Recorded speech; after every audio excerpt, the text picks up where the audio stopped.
South Korea's impeached president is removed from office 4 months after declaring martial law. Seoul, South Korea CNN. South Korea's highest court has removed the embattled President Yoon Suk-yeol from office, ending a month of uncertainty and legal wrangling after he briefly declared the martial law in December and plunged the nation into political turmoil. The court's decision on Friday marks the Yoon Suk-yeol's former dismissal from the presidency after Parliament voted to impeach him. Late last year, his removal takes effect immediately, meaning he must now leave the presidential residence and will trigger an election to replace him. It's remarkable fall from grace for the former prosecutor turned politician, who rose to prominence for his role in the impeachment and imprisonment of another president years ago, one only to now meet the same fate. The decision caps the long-running crisis that has left a major global economy and key U.S. ally rudderless at a fraught moment at world affairs, especially as U.S. President Donald Trump's America First agenda upends decades of foreign policy norms and dismantles the global trading system. Friday's unanimous ruling delivered by the Constitutional Court 8 justices described the president's actions as the grave betrayal of the people's trust.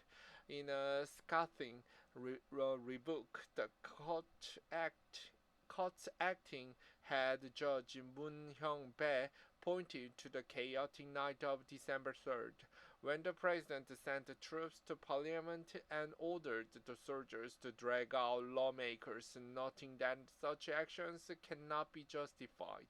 There was no national emergency, said Moon Hyung-bae, and such a decree was simply unconstitutional.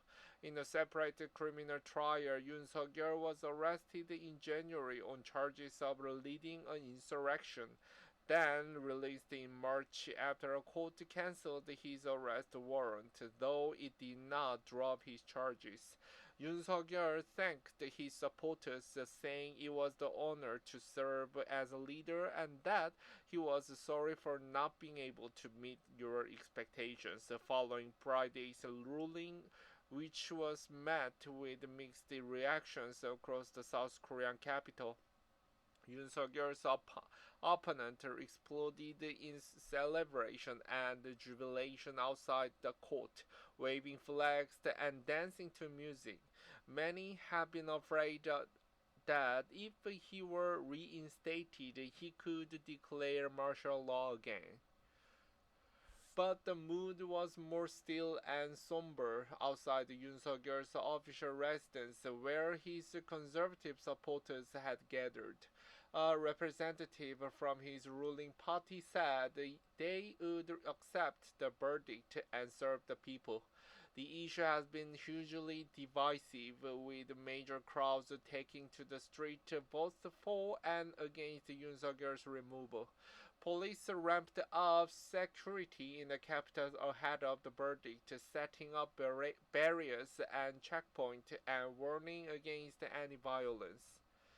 Yoon Suk-yeol, at the hearing for his impeachment trial at the Constitutional Court in Seoul on February 13, 2025. How did we get here, and what comes next? Yoon Suk-yeol's shock martial law decree had stunned the world, even shocking his own supporters and party members, with many saying that the arrival of armed troops in parliament dragged up painful memories of South Korea's utilitarian past before it became a flourishing democracy.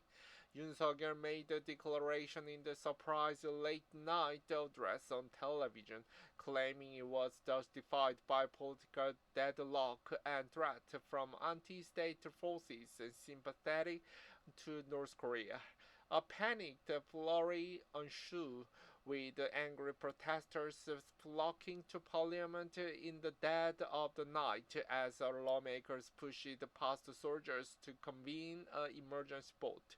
They were met with troops at the building with dramatic videos showing lawmakers jumping over Parliament Gate to enter the area. Their determination paid off. By midnight. Enough lawmakers had voted to overturn Yoon Suk-yeol's decree and block martial law.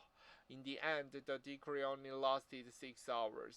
By dawn, Yoon Suk-yeol reversed the declaration, beginning 4 months of political disarray. During each parliament also voted to impeach the prime minister and the acting president. Afterward, Yoon Suk-yeol claimed the decree was intended as the temporary warning to liberal opposition, and that he always planned to respect the lawmakers' will if they voted to lift it. Even after his removal from office, Yoon Suk-yeol remains dogged by other legal proceedings, including his insurrection trial. The criminal charge is punishable by life imprisonment or death, although South Korea has not execute anyone in decades. Under South Korea law, the general election to choose the new president must be held within 60 days of Yoon Suk-yeol's removal.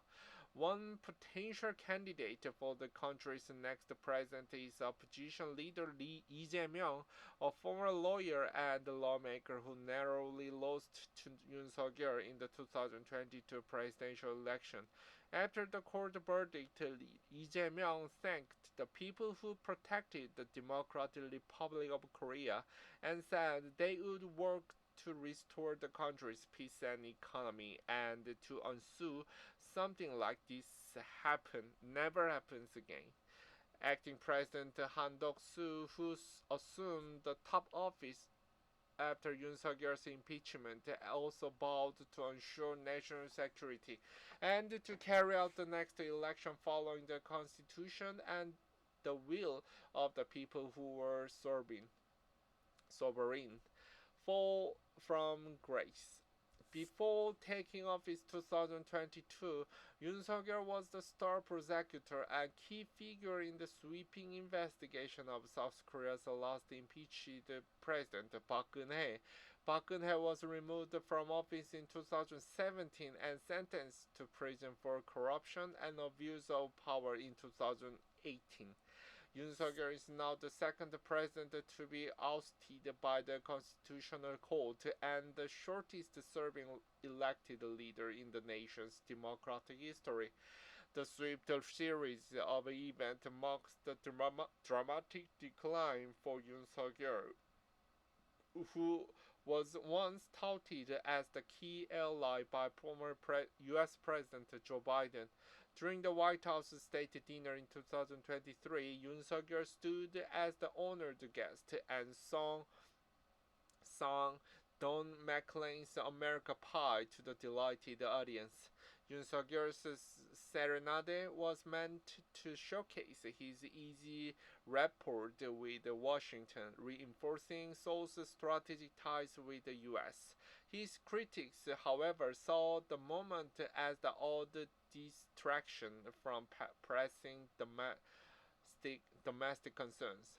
Back home, he clashed fiercely with the opposition, who overwhelmingly won midterm elections and used the parliament to impeach key cabinet members and hold up registration. It was the gridlock that Yoon Suk-yeol used to try to justify his fateful decree. This story has been updated with additional information.